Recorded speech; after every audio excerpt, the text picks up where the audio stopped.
bon, malheureusement, avec mon téléphone, ça va être compliqué. Alors, je vais faire un texte que beaucoup d'entre vous ont déjà entendu, j'en suis désolée. Mais j'aime bien clôturer les soirées avec ce texte-là. Et ce texte s'appelle tenir ou... pas tenir ou courir. Je dis n'importe quoi. La brève. C'est la fin de journée, c'est normal. Je vais vous conter une petite histoire sous la forme d'une brève de comptoir. J'en ai vu s'enfiler à la chaîne des vers, comme enivrés par une soif insatiable.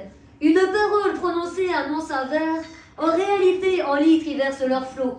Ils n'ont pas peur de paraître controversés, ils s'exilent contre un verset ou une prose. Le cœur à nu, ils osent enchaîner les mots au micro et se délivrent parfois par anneaux à la faveur des clameurs et bons mots. Ils se saoulent des paroles de lueur afin de débaucher un peu mieux la leur. C'est à l'eau de vie qu'ils se vivifient, c'est par elle qu'ils deviennent versatiles.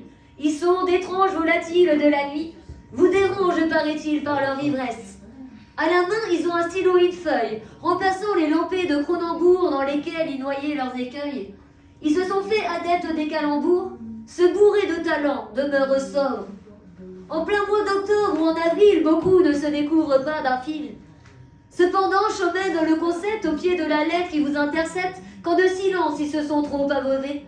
Leur véritable identité se révèle alors. Peu pudique quand il s'agit d'être ludique, les jeux de mots sont leur exutoire. Oui, c'est certain, j'en ai vu des boire, mais aussi et surtout de nombreux déboires. Ce ne sont pas des élucubrations d'ivrognes qui dans les bars jusqu'au petit jour résonnent.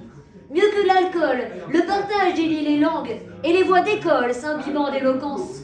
Il subsiste de la violence dans les propos, après tout l'auteur aussi a ses défauts. Il distille dans la salle tout ce qui lui reste, reprend sa veste en voyant la fin arriver, absorbe les quelques vers restant à écouter, puis s'en retourne chez lui empli d'écho, la face marquée d'un sourire mélancolique.